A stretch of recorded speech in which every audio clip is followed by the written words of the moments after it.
Welcome back to my channel. And there is serious tension in this country called Nigeria today, and I just pray and hope that Nigeria will not dissolve because of religious crisis.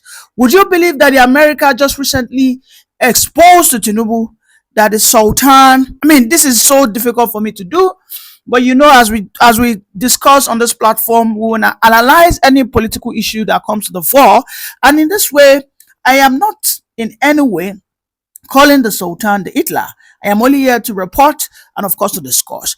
Now, the America said that having taken a look at the profile of the Sultan, that they can, come to a conclusion that he has remained silent. In fact, and his silence as somehow, some way, kind of encourage the continuous Christians genocidal activities going on in the country. For me, I'm just going to read an excerpt of what they found out, and I would just want you to please, with an open mind, pay attention to what is going on here, because these are not my words, but these are the words of Michael Arnold. And yes, Tinubu has to take action on this regard. I have always said it that the Sultan, the Christians leaders like Adeboye must come out and openly condemn every form of killings, whether it is Islamic extremist killing, if it is Christian extremist killing, which rarely happens. They need to open their mouth and speak. They have to stop playing politics with the lives of the Nigerian people. Now, this is what it says from the page of Mike Arnold. Mike Arnold said that, as you have it on my screen, this is a spectacular theory, not established fact, drawing from public records like U.S. congressional testimonies by a prominent Nigerian American human rights attorney specializing in terrorism, religious persecution, and genocide in Nigeria. The attorney has testified multiple times before Congress, advocated by survivors of abductions, and pushed for international recognitions, and blah, blah, blah, blah, blah. He said in 2001, when U.S. led invasion against Afghanistan, we all know what Buhari did to Afghanistan. And then in 2017, when Nigeria was actually scampering for money, Buhari took $1 million. He gave it to the Talibans. There were so many applause coming from the seat of caliphate as at then. He said that as at that time the U.S. invaded Afghanistan due to the issues of Islamic whatever that he had then, he said that action reports documented Nigerian Islamist fighters were captured while fighting alongside the Taliban and Al-Qaeda. Imagine, as way back as 2001, we had Nigerians who were fighting alongside Islamic jihadists. No wonder today Nigeria is an Islamic state. Whatever you have to say, no matter how you want to struggle, Nigeria today is unofficially an Islamic state. One, the Muslims are more in population. This is why a Muslim ticket will win the presidency and a Christian ticket will never win. Secondly, more Christians have been unalive in the past 15 years. So therefore, you definitely will have more Muslims over Christians. Thirdly, if you take a look at the map over there on my screen, you'll realize that in the north, you have more people giving birth between the age of 12 to 16 than in the south. Yes, because according to them, the religion permits it. So there is no way that a Muslim father and a Muslim brother, a mother, will give birth and that child will grow up to be a Christian. So we know that statistically and realistically and logically, there are now more Muslims than Christians in Nigeria, and unofficially Nigeria is a Muslim state. Deal with it. Now, going forward, they said from 1999 to 2003, Muhammad Saad Abubakar III, that is the Sultan, as at then was a brigadier general in the Nigerian army. He served as Nigeria's defense attaché to Pakistan and Afghanistan. All right, and don't forget the U.S. invaded Afghanistan in 2001, so he was still an attaché to Afghanistan at then, overlapping with the invasion period. In this diplomatic role, he would have had access to regional intelligence on jihadist network. I don't know what this man means.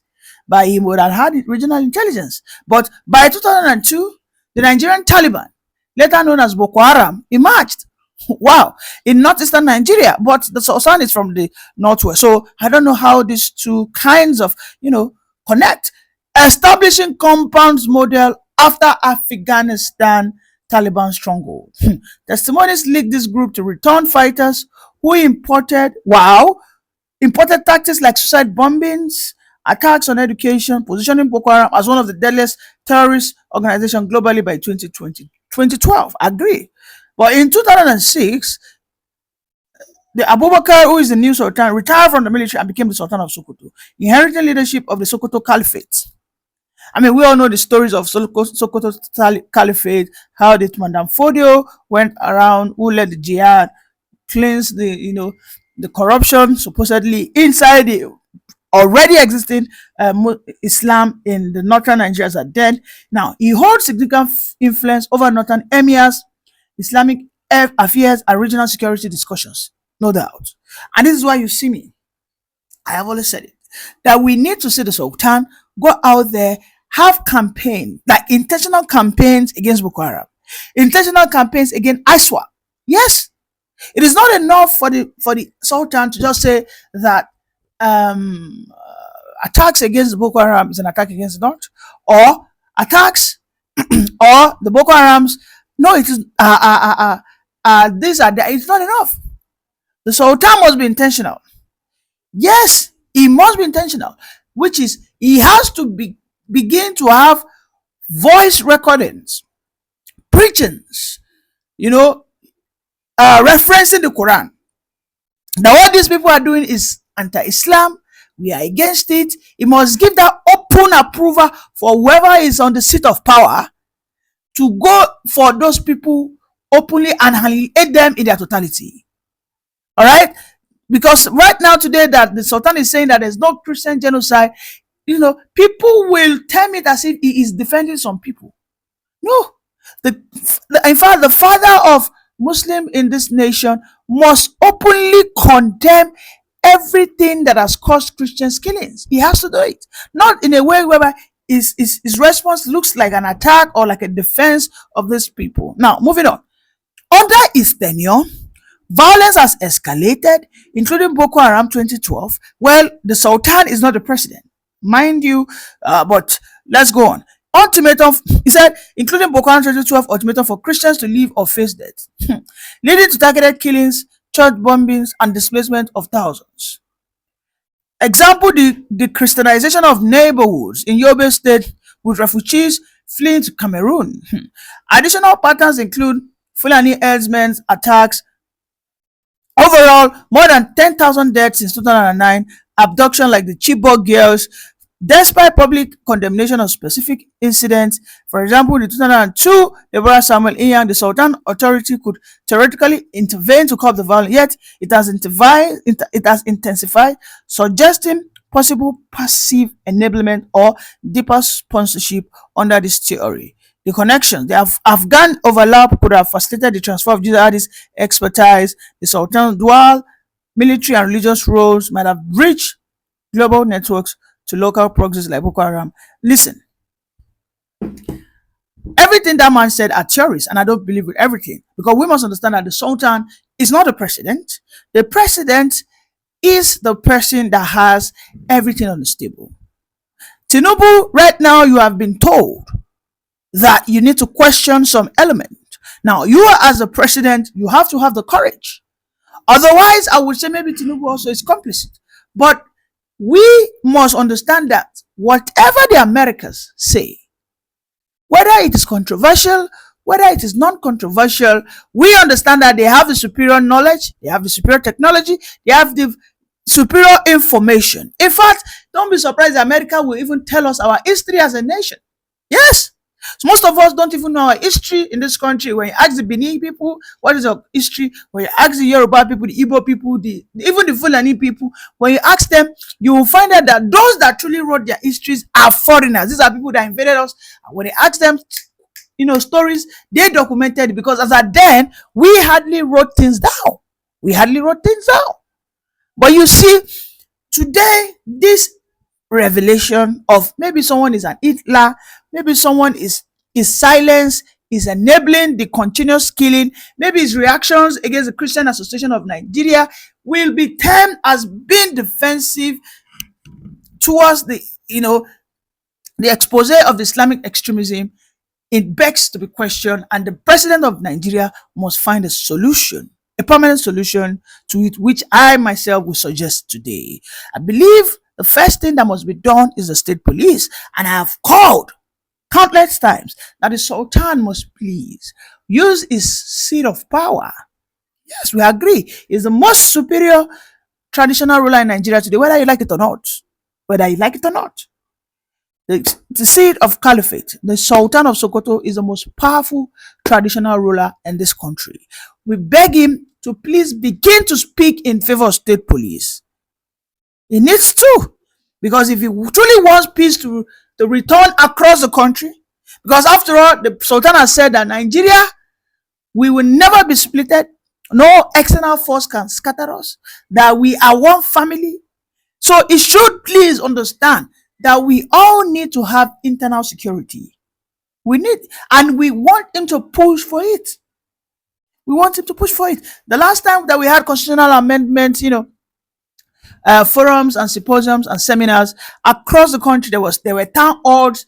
I don't know the contribution of the Sultan, but I know that majority of the northern, leaders and the Arewa House, what they demanded for was basically creation of more states. Creation of more states. They hardly spoke about state police. We sincerely need a state police. When we have a state police, this propaganda that the Mike Arnold has postulated will be demystified. Because at that time, the indigenes of Oyo will be the one protecting the Oyo locality. So if the Fulani herdsmen want to come and graze, I will give them a permit, order, give them a restriction order. You don't go here, you go here, and I will give them time to graze, so there won't be issues. But in a situation whereby our father, the Sultan, is not talking, in a situation whereby the northern leaders and Arewas are not aggressively pushing state police, then we might just once again be confused to believe the articles that keep coming out from the seat of America, because the victim will never be told whom to believe and how to cry. I mean, another one is we saw Umaru Bago, the current governor of Niger State, who has said Nigerians need to start defending themselves. He said that the Nigerian people need to start defending themselves because the insecurity, he blamed it on the Boko Harams and ISWAP. And these are two, most brutal terroristic bodies in Nigeria as it stands today. In fact, in the world, Boko Haram sits as number 3 as the most terrifying terroristic Islamic organization. And we have it in Nigeria. And they have been existing for nothing less than 20 years. Hey, now they've gotten to Niger State. Niger is just a walking distance to Ilorin then to Oyo. A serious problem. It is not. Umaru Bago, please, thank God you called Tinubu your papa. Mokuna begin push for state police. Advising people to protect themselves. Are you trying to push Nigeria into anarchy? Mokuna open una mouth, talk am, say we need state police. Northern governors, open your mouth and say we need state police. No matter the cons of state police, I believe the pros is 100 years more than the cons. 100 times. There is no policy that has no advantage and disadvantage. The state police, I believe, at this stage and time that we are as a developing nation, we need to have it urgently. We can no longer, in fact, if care is not taken, these people will overrun us. So the police in Nigeria, do not seem to have the capacity. They do not seem to have the capacity. So we need to have an extra security apparatus created. At this time, it should be the state police, where it is only the indigenes that will be deployed to guide their territory. That is one of the most important restructuring we need in the security architecture.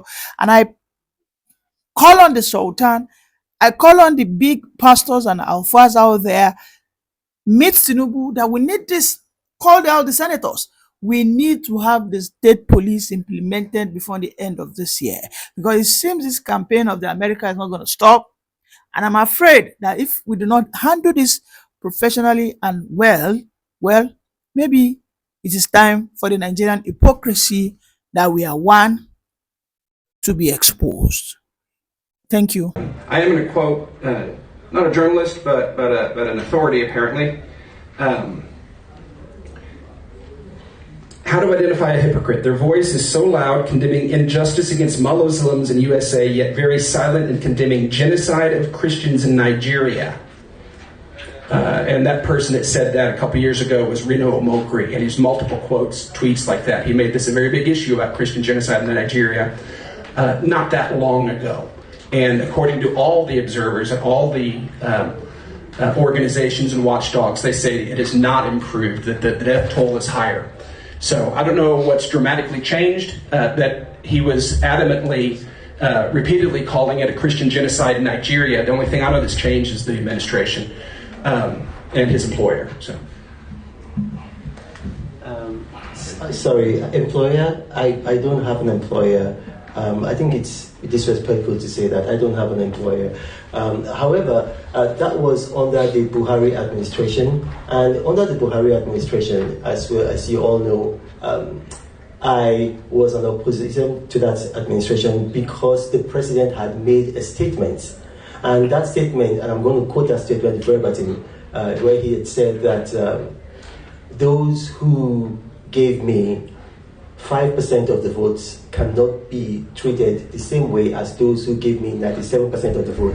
And then that particular statement that you made was made after he made a statement that he will treat a particular section of this country in the language that they understand.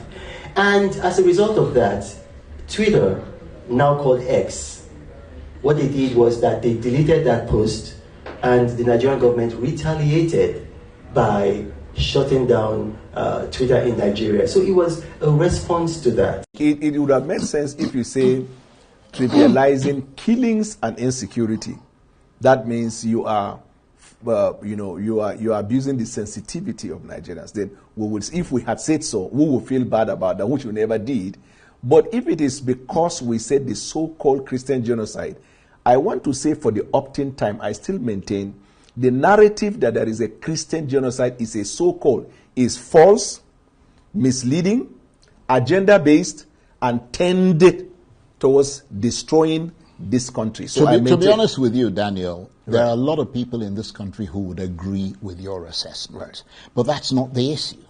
The issue is that you took those words, according to Can, because I wasn't at the meeting. Right. You took those words and put it in their mouths. No, so what they, no, that's not what in other words, so, you put it in quotes. You said, you described them, you quoted Archbishop Daniel Oko as describing them as a so-called Christian genocide. And that's where they have a problem. So I mean, there's a problem of understanding. Yeah. And with the deepest regret, it is sad that they can go that far.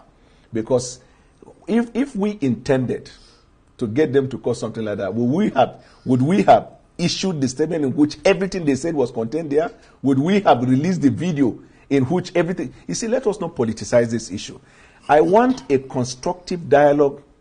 If you want me to prove to you that there is no Christian genocide, I can prove it to you based, even in fact, on their own report. You see, everybody has to have a premise for taking a position.